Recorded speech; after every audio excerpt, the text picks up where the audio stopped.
we are proud to introduce you to the Forgotten Flyway.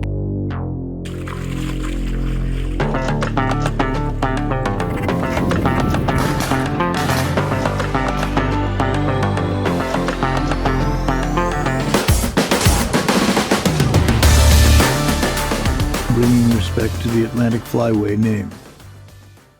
So we are back with another episode of the Forgotten Flyway, actually at the genesis of where this entire thing started, in the Full Circle storefront with Tyler Coleman and AJ Norton and Brenden Sweeger as always. But we finally got the gang together, and I think this is just a great time to reset. We got some topics that we've teased that we're going to get into, but boys, how we doing? Well, it's good.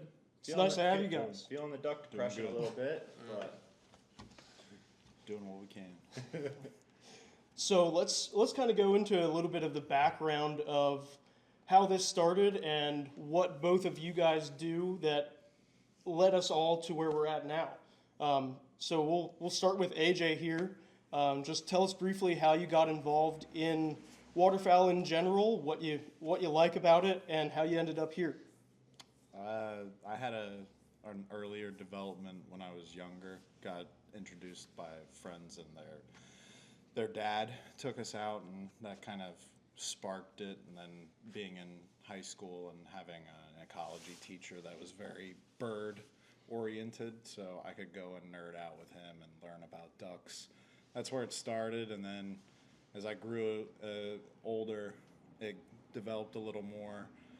I had taken a small hiatus for a little while due to my job. I just was working crazy amounts of hours and couldn't hunt, but then about 5 years ago, I got back into it very heavily again. I actually was knocking on Tyler's door a lot to, hey, can I come run my camera with you? I picked up a camera, and it just sparked this like media-driven dream, and just picking up the camera and taking it hunting, and then next thing you know, I'm working with an outfitter here and there and developing my skills, continually developing, and pretty much the camera has brought me to this point where we're at, the long and short of it. Yeah, it seems like it's pretty common nowadays to hear that the media side of things was kind of the driving factor to get more involved in the industry itself. Capturing the memories is really one of the coolest parts, and being able to share that with someone that you were on a hunt with really brings a successful feeling that you can't really get any other way. And as far as capturing memories, we'll kind of move on to Tyler here, because that's your line of work is preserving memories. oh yeah. Yeah, I do taxidermy now. That's kind of the bread and butter. It's the gig.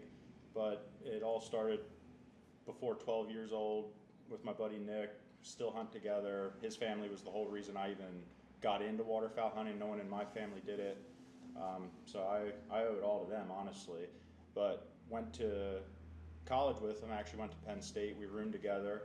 And while you were out on the football field, we were out in the water. I'm not gonna lie, I'm kind of jealous. A little bit. But even sold some of our football tickets just to afford ammo and stuff. But no, it was good times. But honestly, Penn State's where we really cut our teeth. Probably didn't go to class as much as we should. We hunted a lot, but got to network and just kind of learn the industry a little bit while we were there as well. From there, just graduated, had a child, kept me grounded to the area, and local studio was offering entry-level taxidermy position, basically checking in crates and doing all the shit work, basically.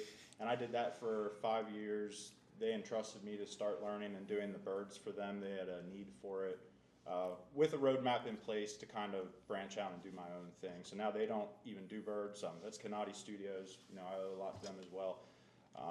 And they refer a lot to me and some other local guys as well. So Cool. Yeah. So got your start in taxidermy with an already world-renowned taxidermist, and you were able to achieve their level of quality that they desired, and branched out on your own. So let's talk about a little bit of the camera side of things as well. That's kind of kind of what you're doing with us here with the Forgotten Flyway project we've got going on.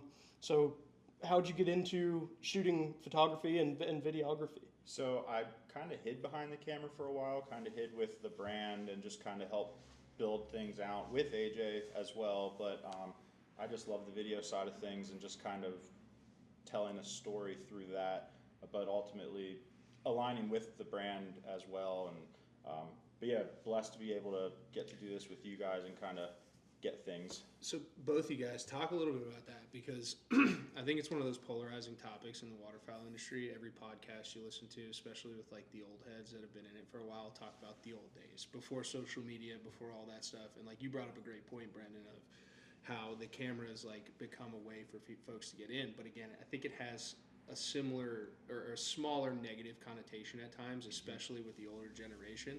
And you talk a lot about doing it the right way, and like how. So talk a little bit about how you traded in the camera, the gun for the camera, and then the camera has now got the gun back in your hand a little bit. But then like when you guys are doing certain projects, like anything that we're going to continue to do here at the Forgotten Flyway, but then you do a ton of stuff on your own as well. You cover all kinds of stuff. Like, what is your initiative and your goal, and then ultimately, how do you guys feel about that whole connotation around content specifically in the waterfowl space? I can touch on it to start. I feel like with our brand, with Full Circle Waterfowl, the overall goal is what makes your hunt come full circle. Point blank, Which I think period. is super cool. And ultimately it is kind of the nod to the older generation. Yeah. I think they had it right. They carved their own decoys, made their own calls. You know, you look back at like the Depression era, they didn't have money to hunt, but they needed to hunt to survive. So they created decoys and all these things that we're surrounded by now and appreciating. But a lot of our generation doesn't appreciate that yet. So We're into the pile picks. exactly. Yeah. So what I try to do is now. Which are great. Yes, I was going to say pile picks are still, to some people, it's the sign of success, and I get it. But our sign is like, what makes your hunt come full circle? Is it the dog retrieving one bird over a hand carved decoy, or ripping on a cut down that you cut in the timber of Arkansas and ripping a big flock of mallards down? It's like, what makes your hunt come full circle? And on the media aspect of it, we do show piles some, but if you look on the brand side, we try to err on the side of caution there, not because we don't like it, but because we're trying to, as a brand, show the finer things. That's ultimately the traditions, the older things, the new things, but we just want to show, the finer things of it. Right. I definitely got into it because I wanted to preserve the memories. I have nothing tied to my younger years, so for me, it's about preserving the memories. The same in taxidermy. Yeah. But I would like to do that for others as well, whether that's for their business or not. But the negative connotations, definitely, you hear it's a saturated market, which it really is, and there are people that bring a bad name to it. I'm not going to say any names, of course, but it does have that negative connotation. But we're trying to portray the finer things, as he was saying, the decoy carving, call making, taxidermy, and just even the history side of things, which this project's trying to touch on a little bit. Yeah. And even markets aside, like if you do it to tell a story that you want to tell, like the traction, everything will build. Like if you stick to just piles and that's like your brand image, it's like it won't last. You know what I mean? Yeah, I mean, that is saturated. Because your lessons aren't always taught, or like some of your most memorable hunts aren't necessarily associated with a pile of birds on the tailgate. It's those smaller things that you can capture only with a video camera in different settings. And I wouldn't say only capture, but the things that you would talk about with your buddies, like bullshitting at duck camp. You talk about the banger hunts, but you also talk about like the one time your buddy fell in and we had to get out early and had waders fill the water, something stupid like that. But now you can actually capture those things, and that's even better. And I just think, like, I will give a nod. I love the Dr. Duck, like, the way they talk about it, like, enjoy the journey, like, enjoy the process, and we're all on the same team. And, I will name those guys because I think that's super cool. And it's, like, the coolest thing about this industry, because there's so much that we're fighting, like, as an industry in terms of conservation and preservation and access, like just being an East Coast based like hunting crew, like access in general is really freaking hard to find. consistently. So I just think that's a really cool part of it, and just getting to know you guys throughout this, like, super cool, man. And that's part of the reason why I think all of us gelled, and just in terms of our initiatives and what drives us in this field. I think with the whole initiative with the Forgotten Flyway too, we're going to see that all up and down the flyways, the people behind it, and it's like we're going to learn so much, but also build an appreciation to the people watching, for the people all up and down here. Yeah, no doubt. Yeah, there's a ton of coverage, and especially in the Midwest and the South, and it's smash, smash, smash. We're making piles. We have century shoots going on. Every thumbnail you see on YouTube is 100 birds this, 100 birds that, smasher day, banger day, and you see a lot less of what we do around here, which is getting together with a couple of buddies and going out and trying. And if you see 100 birds, let alone have an opportunity at 100 birds, let alone bag 100 birds, you're in some cases you're talking about almost a whole season of duck hunting here, depending on how frequently you're able to go and the days you're able to capitalize on. You may not even shoot 100 ducks over our 60 days that we're allotted here. It's hard to, though. I mean, a couple of years ago, you could only shoot 2 mallards, 1 goose, over a 30-day season. Oh, sorry, I was busy shooting 4. Yeah. But honestly, this is the thing, though. That was a big pivotal moment for the brand because we saw a lot of people stop. Like, goose hunting, people just stopped, which was okay. Like, yeah, from a pressure standpoint, we got to burn up some birds. It was good hunting. But, like, from a recruitment standpoint, it was pretty poor because people had no reason to get out. And where we're like, hey, if you're shooting 1 bird and your dog's retrieving it, like, is that still not worth it to you? Like, it is to us. Like, so.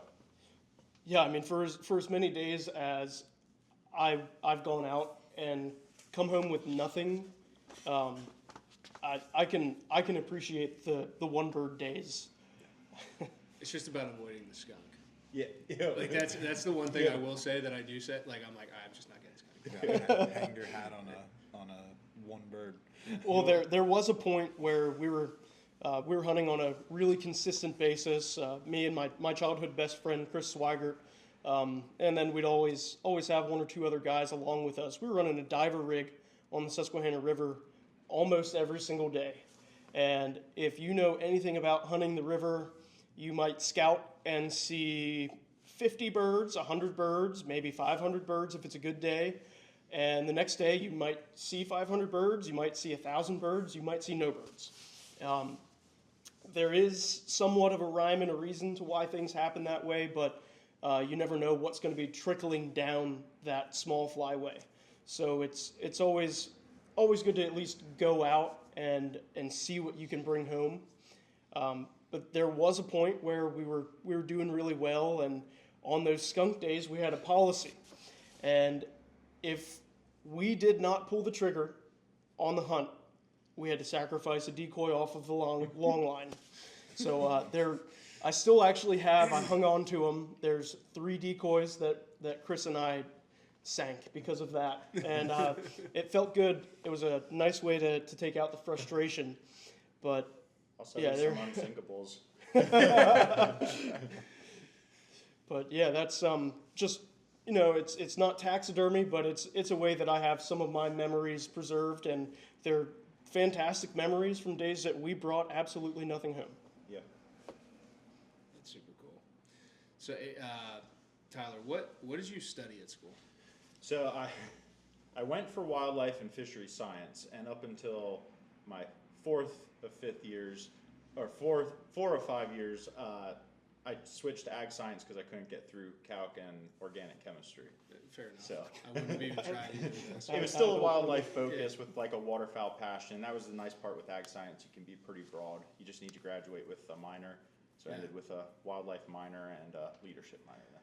That's interesting because very rarely do I think, and I'll give you a tip of the cap here, kids have the balls to go to college and do something that they want to do.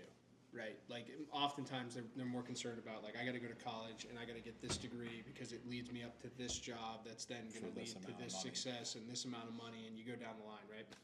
But you went to school and did what you wanted to do. So what were ultimately you're doing taxidermy, you're involved, but like what were some of the other things that you did surrounding that? Because I think that's super cool too and really important. Like other things that you've done with your college degree specific to a field that you're extremely passionate about and have turned your life into that passion project.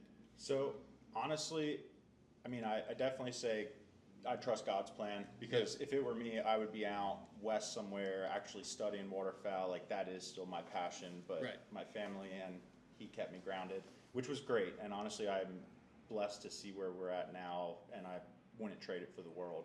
But when we were in school, the whole focus was just waterfowl biology.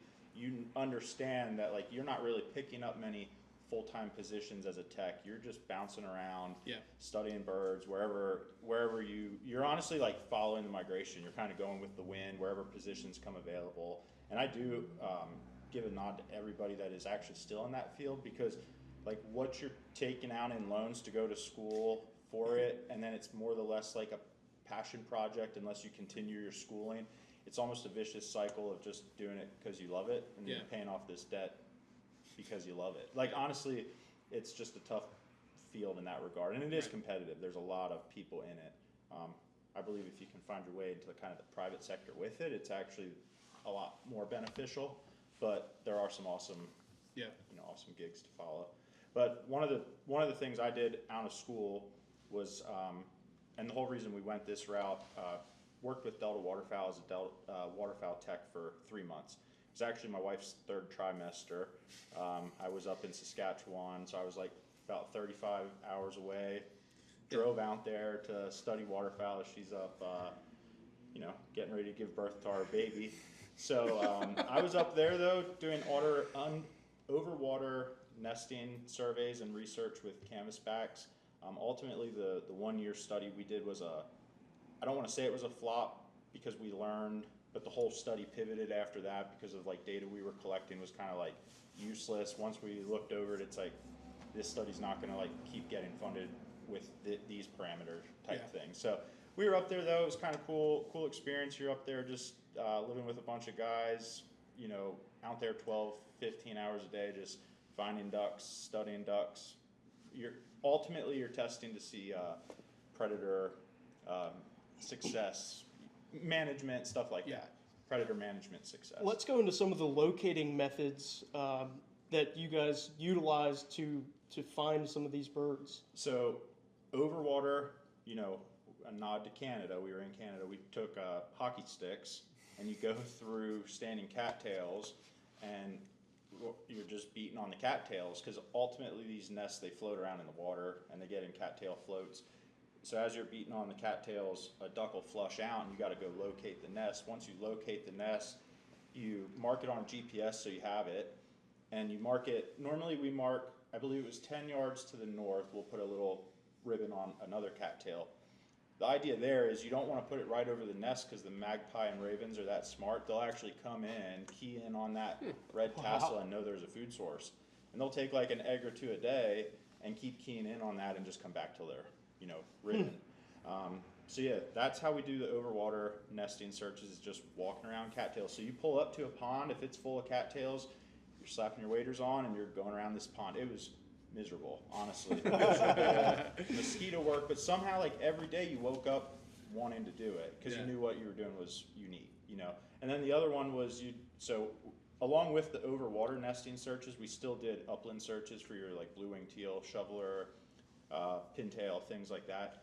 And you do 2 4-wheelers, 100-foot chain between the two, and you're running parallel at the same speed. Now I might get knocked for this because I don't remember the exact speed, but it was like 6 to 8 miles per hour was like the point you wanted to hit. You actually had to hit, otherwise you'd catch on rocks, you could catch on the bird. What this does is that chain rides right over the bird. And when it hits over the bird, sometimes they'll sit, sometimes it hits the butt and it flushes them. The bird does a flush, and she acts like she's injured. So she'll fly off and kind of do this like offhanded fly to try and draw you over there. She's picturing us as a predator. She's trying to evade, the predator and fly you over there. You mark the nest, same deal, put a stake up. But that's all just through chains, and someone's normally sitting on the back just watching what flushes up, and you go out and mark it. So there would be nothing, it would be nothing to, have a field with 30, 40 nests it's like square block research, squares up there. So, yeah, it'd be nothing to get 30, 40. And then every 4 days you go back to the nests you'd mark and you just check to see if they were eaten or if the nest is still successful, things like that. So you're candling the eggs and doing that as well. Okay, is this mainly for egg counts, or is there any other data that you're searching for?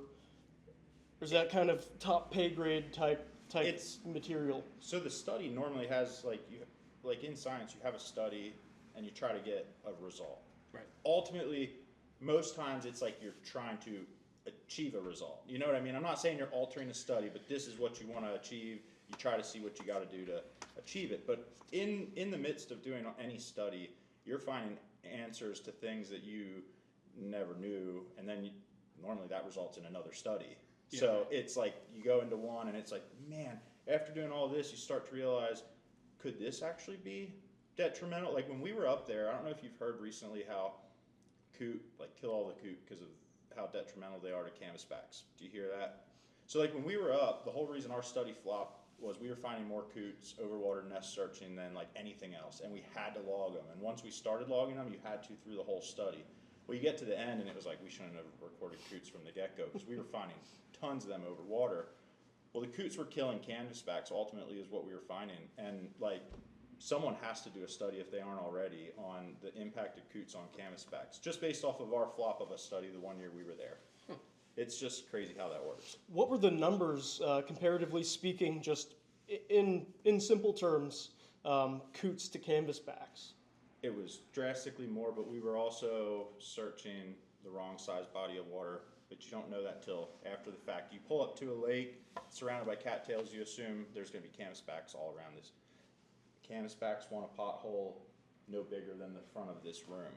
Right. And if it's thick of cattails, that's even more desirable. So we started searching and more of that stuff. We started seeing that was what they were wanting. So the next study after us had to succeed more just based off of the things we were learning and finding. Right. But yeah, and the ultimate study for us and a big one with Delta is predators. They want to see the impact of predators on a trap block versus a non-trap block. So we had hired trappers in there. They're basically they're trapping everything that could eat an egg off of the square blocks. Then we have other blocks that nothing is being touched. All the predators can run free, they get to do what they want, and you can't do anything about it. So ultimately, the studies, if you're asking numbers, we're all showing trapping predators out of a block is helping the duck production. Yeah, probably. It's basic, but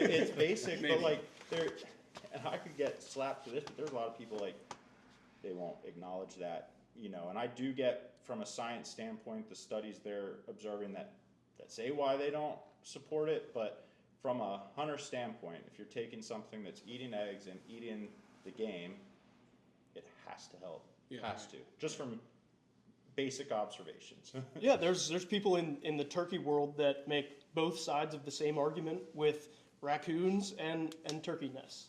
And coyotes and fawns, it's the same in everything we do. Yep.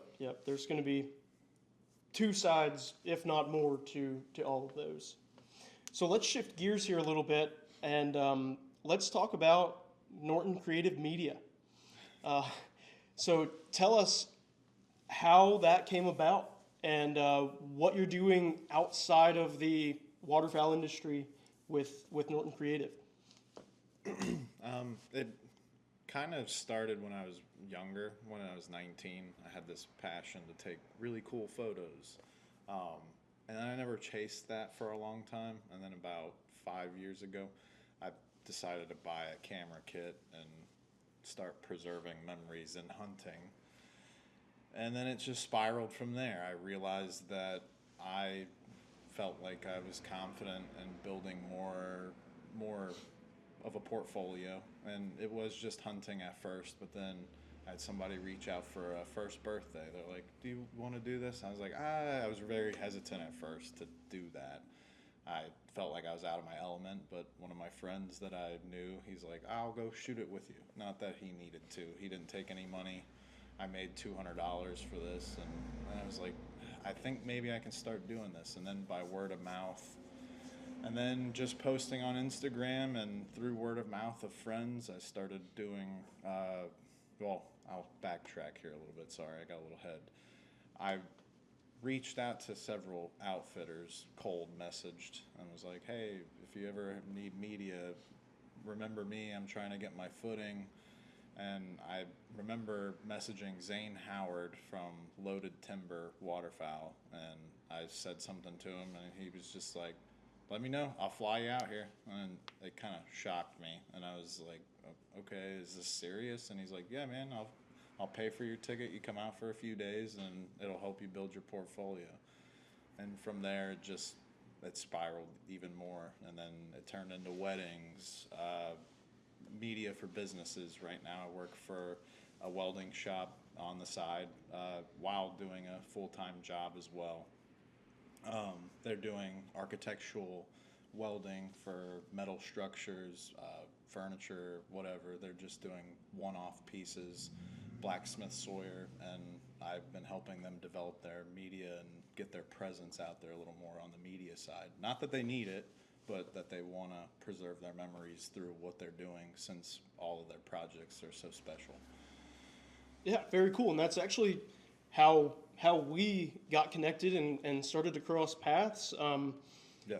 I actually, AJ didn't know same this. With Tyler as well, actually.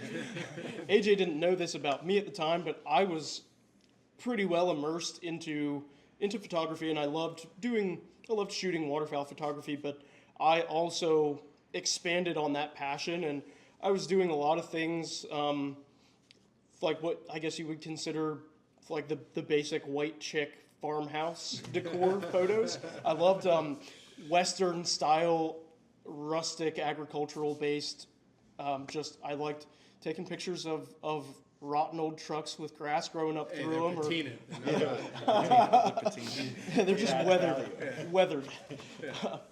So and there's out in Kansas a lot of feedlots with a lot of cattle running around the place, and there's excellent photo opportunity in the agricultural world, whether it be livestock or just things that you see.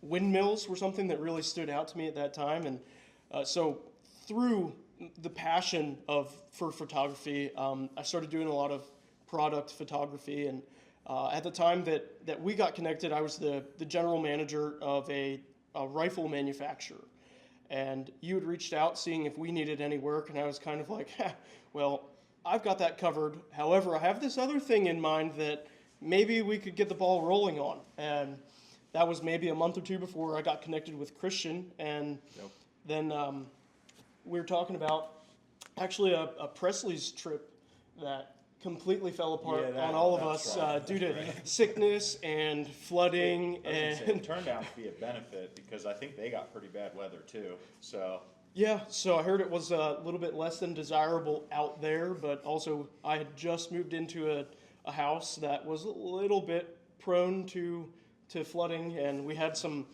major concerns. What is a little bit prone to flooding?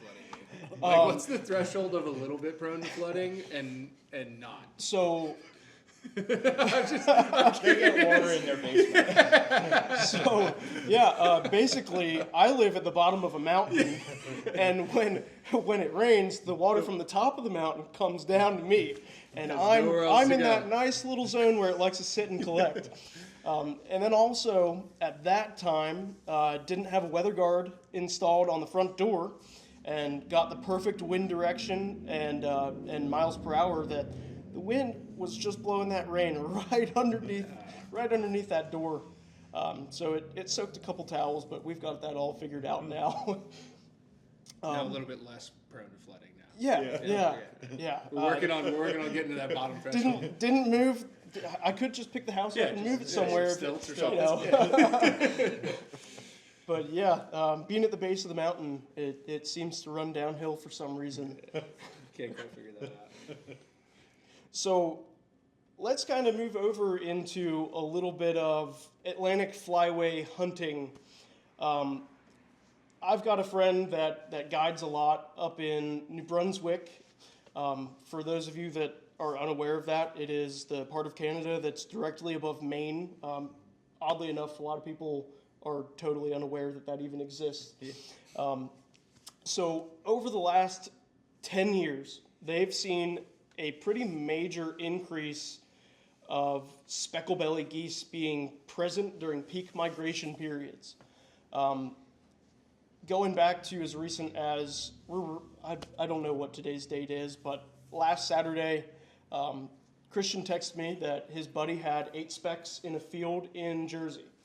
I, over the last 10 years, have seen 1, 2, 3 or 4 specks here and there mixed in with Canada's when we get big pushes of birds.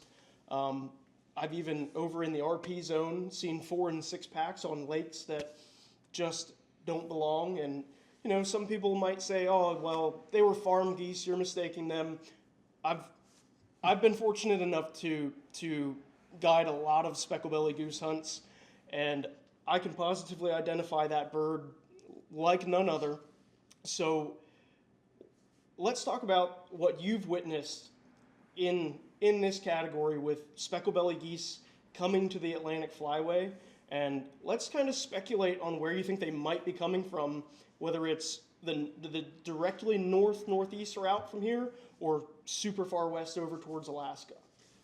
So, I'll start by saying, from a taxidermist perspective, this year I've gotten 5 from Pennsylvania, from our niche of Pennsylvania alone, which is more than I've ever seen. A couple years ago when the Canada Goose Limit was 1, we did, my buddy Chad and I were lucky enough to each harvest 1. A 2-pack came in and we shot them both. And then I think back on growing up in the area and like you never saw their presence at all. It was like a treat to see one or hear one. What weren't they like? And I could be completely pulling this out of my ass, but weren't they not really existent in the Mississippi Flyway for a long time as well, or the Central Flyway, and then all of a sudden now they're like a staple? You're right on track. Yeah, Southern Illinois used to be the goose Canada goose capital of the world, and now they've transitioned to.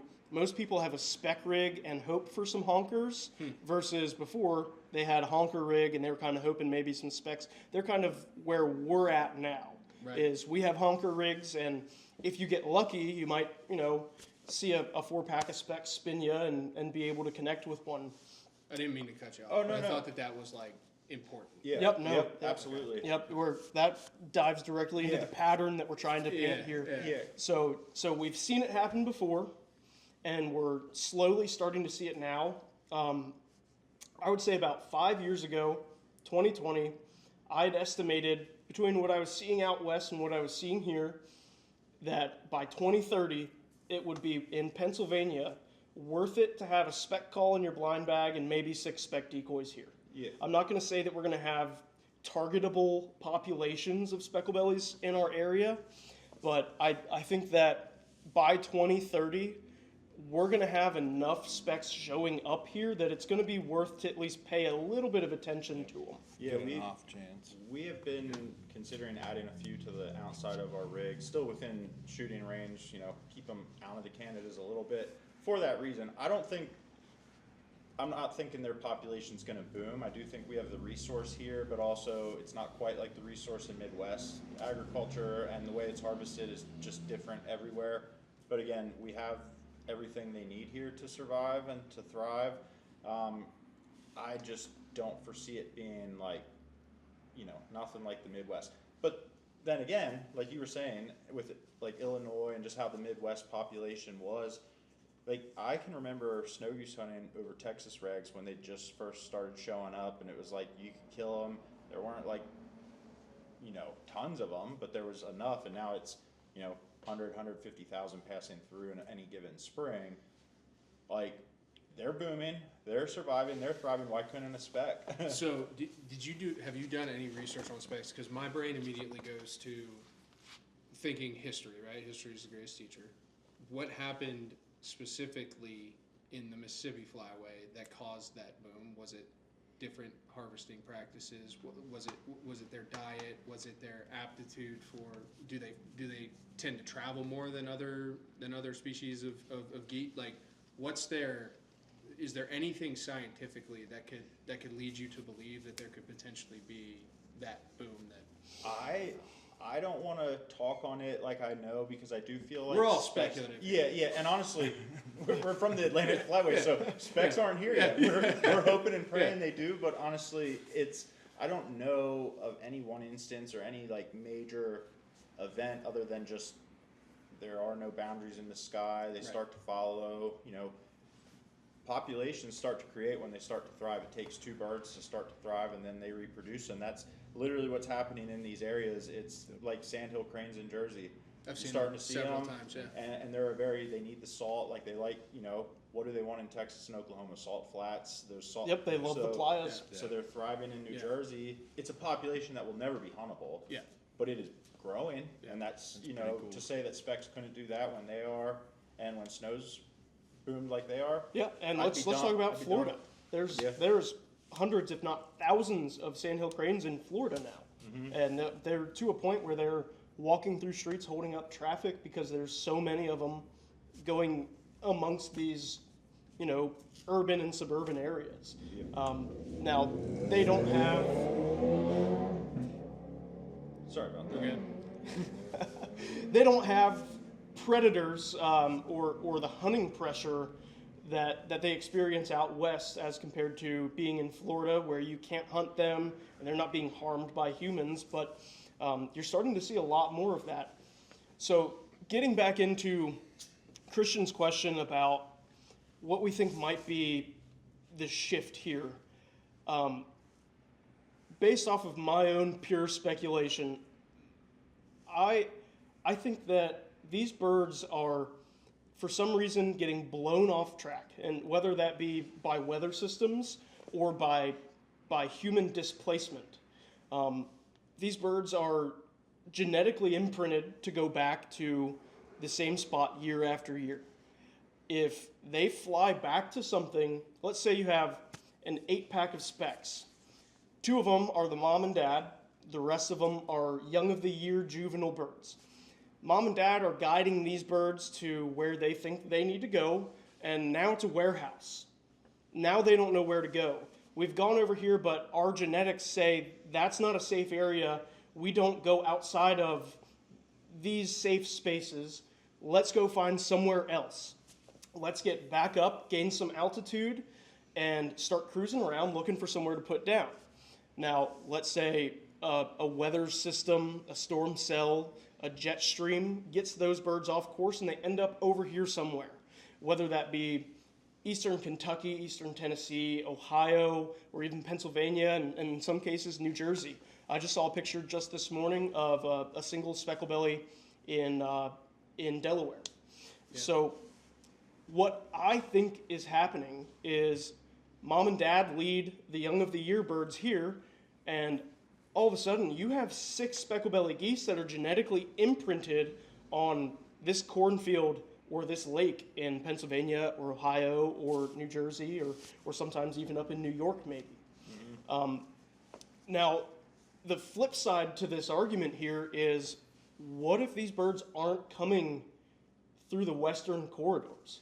There are known specklebelly goose, pink-footed goose, bean goose sightings in the very northeastern portions of the Atlantic Flyway, and it's, from what I'm hearing, anecdotal reports are saying the same thing that we're seeing. Even in New Brunswick and in Maine, they're starting to see a couple specklebellies. They're seeing the occasional bean goose or the pink-footed goose.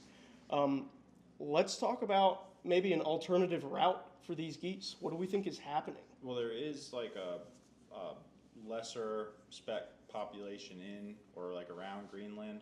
Don't know the exact area. I honestly think the birds we're seeing now, when we're getting harsh winters longer, we're seeing more specks. Take note. Yeah. So these birds from Greenland, they start pushing down because if it's cold here, it's obviously going to be cold in Greenland.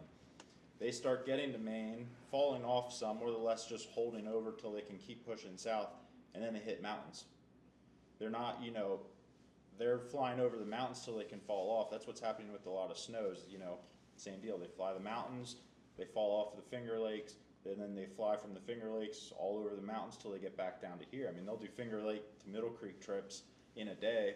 It's like, so to say a speck isn't just pushing down from Greenland, flying over the mountains and falling off. New York gets cold, it just pushes a little bit more than with the Canadas. That's what I see happening more than anything, but I do think some are coming from the Midwest too. But look, there is like a size difference. Like the one we shot in Pennsylvania years ago was noticeably smaller than others I've mounted coming from Midwest. And again, it's speculation, but something to be said. I have an interesting. Brenden. You and I talked about this. Just even with ducks, right? Like when you're scouting during the season, preseason, those early season birds, like I'll backtrack here. Like the amount of pintail and like cool different species that I don't see during peak north to south migrations, I see much larger numbers in spots that I never see them during the regular season coming back up. And those are your early season birds, right? Those are the first migrators, they're usually the longest migrators. I have a theory that a lot of those birds, like even ringnecks, like I'll probably use ringnecks as the prime example because on that, like, I guess western side of our flyway, like even in central Virginia, but extended is where you probably see the most number of ringnecks during the north-south migration. But then I see them in droves coming back up. Is there any data that supports like in a centrifugal migration where the edge of this migratory path will actually come back up further east? Is there any data on that? Like I have this theory that there's some type of centrifugal thing with that, whether it's they're coming back up the East Coast or not. So I know a lot of it all depends on the ladies. The guys get blind, they find a lady, they follow the lady. First year in state college, to be short, I shot a wood duck. It was banded the year prior in Otter Tail, Minnesota, and we shot it in state college. It's 1,200 miles across. Yeah. So talked to the biologist because when we reported it, it's like, well, what happened here? The only thing we can guess, because it was a draped wood duck, it found a female down south from this area. So she might have been, on the other side of the Mississippi. But either way, led him back up to the East Coast then. So so much of it is just moonlight, stuff like that. But yeah, following the females too can lead them astray. So. Interesting. I bring that one up. I think, I don't know, dude. Looking at 50 ducks, I like to dive into their tracking data, and it seems like the tundra swans are supporting exactly what you're bringing to the table here. Yeah. So it seems like they're starting in Alaska, they make a beeline to North Carolina, then they come here to Pennsylvania, and then they'll somehow make it back through the Great Lakes, back up to Alaska. Yeah. And it's like they're almost making a circle or a triangular migration.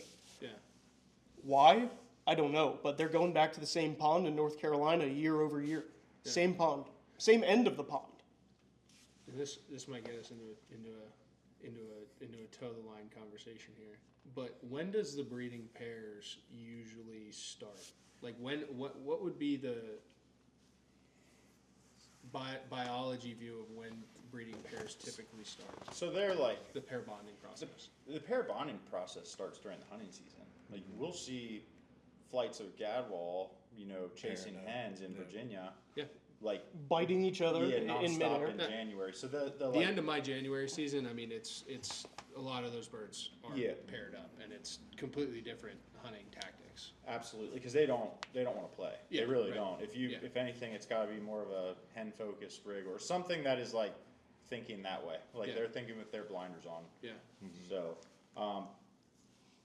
yeah.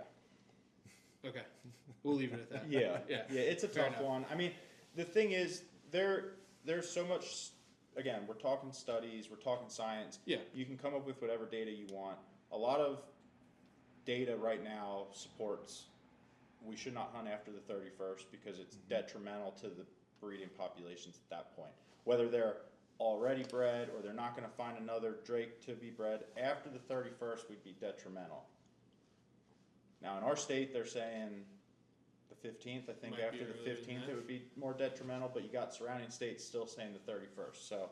So, But aren't there other studies out there that talk about how, and feel free to just tell me to F off here, but aren't there other studies that talk about how actual hunter harvest rates don't really impact overall populations?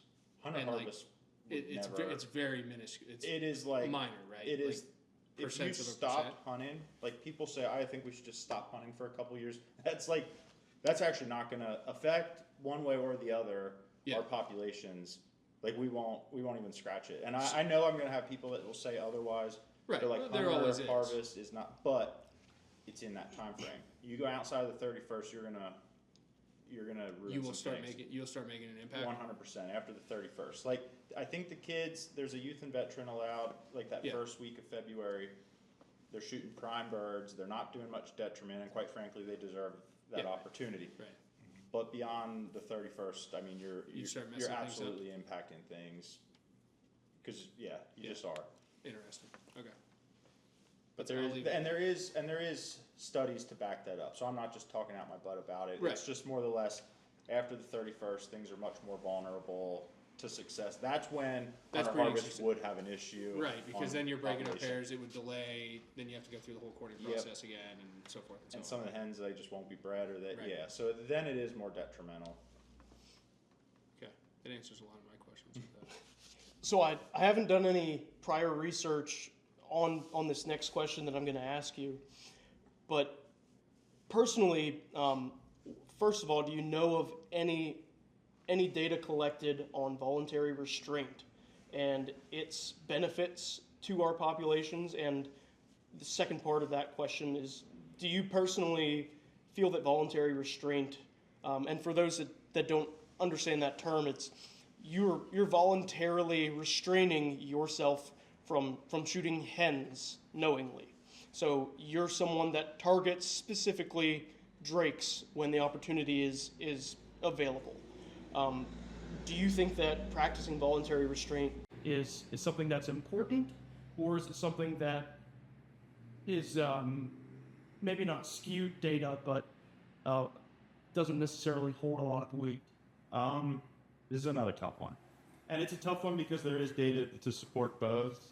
And this is where I'm figure all lines figured, in my opinion. So to your point, you're trying to get, when you're doing a study, you're trying to achieve a result. You can make years go, whatever, whichever way. And that's the thing. You're talking like generational too. Like older folks will go to their grave saying, if you shoot the hen, you're going to affect the population. And from a science standpoint, from a outside science standpoint, you would think too that don't shoot the hen, don't shoot the egg layers. You're not going to build a population. And I tend to agree, and I tend to try not to. We are in the Atlantic Flyway though. We might see just one pair of mallards. I'm more than likely to shoot that hen too. I'm not going to lie. Yeah. But I like to practice. If we have a good mallard feed, we're shooting drakes. Like that's just what we're going to do if we have something lined up. But my observation and what I go off of on that question, because it's almost a political one, and you got to watch how you answer it. But it is Delta waterfowl stood behind it and preached voluntary restraint forever. It was almost like branded in Delta waterfowl really locked, and they strayed away from that. Like it's not really an initiative. It's not something they push or promote because it's not as scientifically proven. Like it's, Right, at face value, it makes sense to practice, but in the grand scheme of things, we can't really tell if it's making a direct effect on the population. I think again, there's probably studies to support both, but like with our work with Delta, I know like they really pushed it to then step away from it. I feel like The shift I've seen has been like more on the habitat side, yeah, like across the board. And this is just me again, flying the wall, listening to stuff. I listen to podcasts all the time from Delta, from Dust Reddit, all that. The conversation seems to have shifted towards you need to protect habitat, period. yep.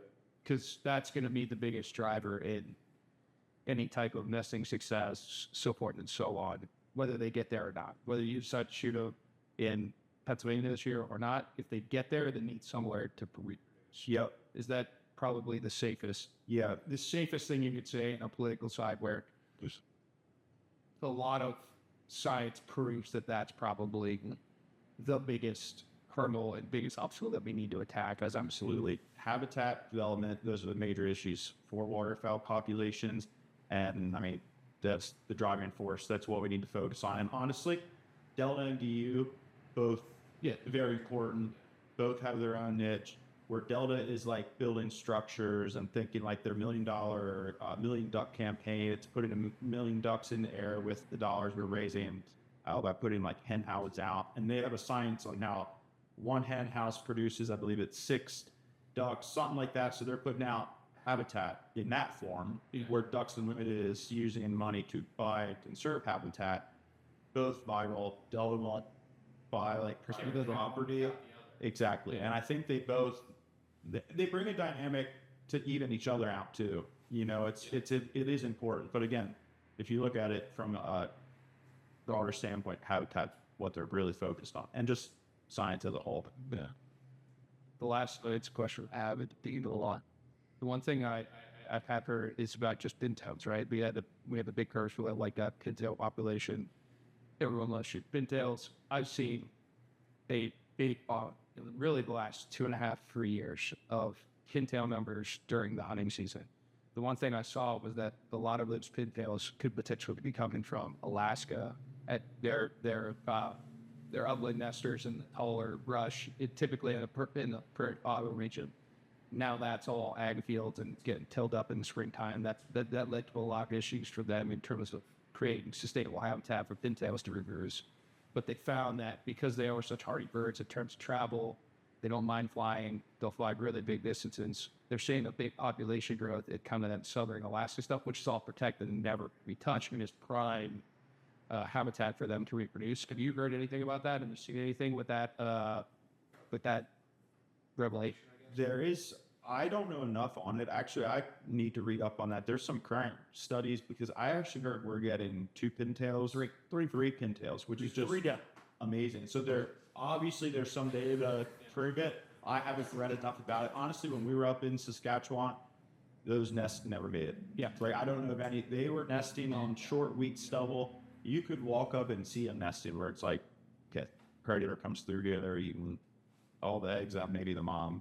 So it's like they just were struggling. But there's obviously some major data out there. I know it was a major data. I just did not personally get to read it yet. Yeah, I know that was super interesting, because that is like I think on most flyways they're populated out to 3, Which is just amazing. From 1 to 3? and the population numbers that hasn't really jumped drastically to like really is again not a scientist, common sense. So like I haven't seen like a 3x jump in the bird count of the population of pintails, but you're gonna now give us shoot. I'm not complaining. Trust me, I'm not complaining. I'm just gonna have to find those suckers to hike out now. But Yeah, the pressure on them might be a little more tough.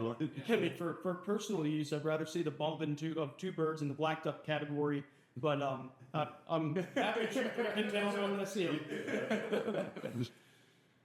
okay, that's interesting. Yeah, dive into because that's one of the areas that I heard it was a big like that. They're seeing a huge breed population like multiplying in that like southern Alaska. That is. And what's cool is it's backpacking telemetry is honestly it's changing the game in science. I mean, the data they're collecting. So on that topic, I think we'll wrap it up with one final question that I'm going to actually get both of you to answer the question. So we'll start with AJ.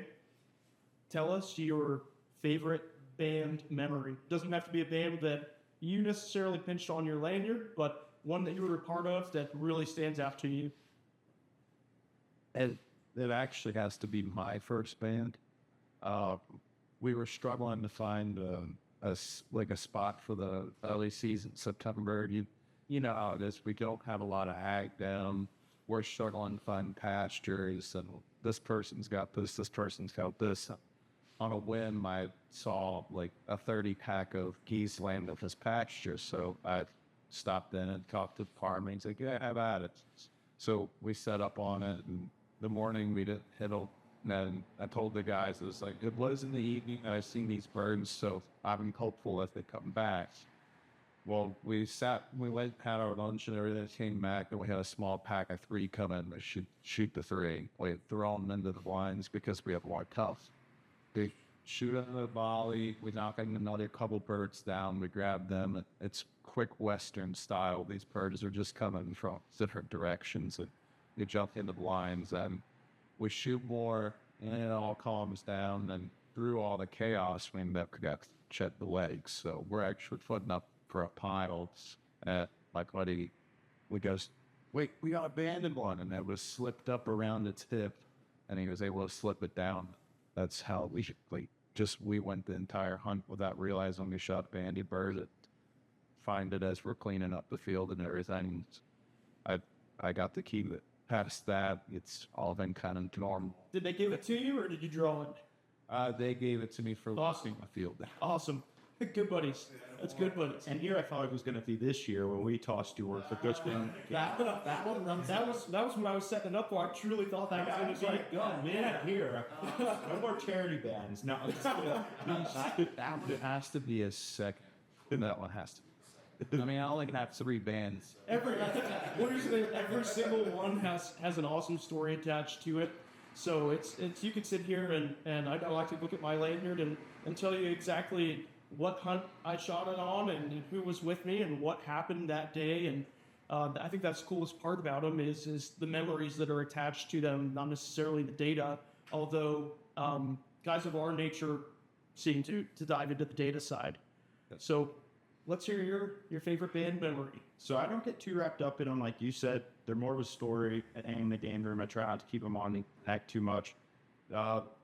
One that sticks out to me the most was, it was like 2 days after my grandpa passed, went and sat the meadow that I, learned to hunt in. My buddy Nick at the time was working in Oklahoma. He's like, it's a family farm, go hunt it. And I think my grandpa did teach me at hunting. And I think part of it was he couldn't afford anything else. The first shotgun he gave me was a single shot shotgun. And he used to tell me, you're going to learn how to shoot a bird with 1 shot before you get to 2 and 3. So all the buddies I'm with, they're unloading guns, and I got 1 shot, 1 opportunity. That's it. So I was out in the pasture. A single black duck came in. I had my semi-auto actually. It's very cold. Fresh snow. So I'm laying out in tie bag, single black duck goes in, I shoot it, and my gun jams the next 2 shots, and this bird flies on. But the pasture's pretty open, it's a wider pasture, and I'm just watching it.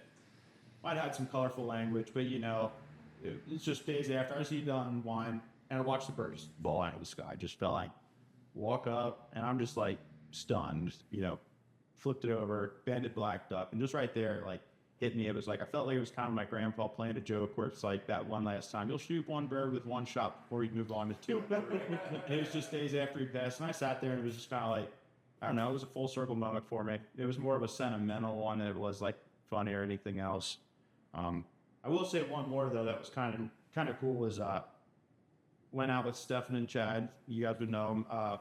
And you talked on hens earlier. This was the day we were just shooting drakes. It was a burn in the morning. It was just drakes on. First 3 birds come in. We wiped them all out, but I shot it. And they're ragging on me. I thought all drakes. I thought we were just shooting drakes. The dog comes back with the hen. They just kind of hook shot.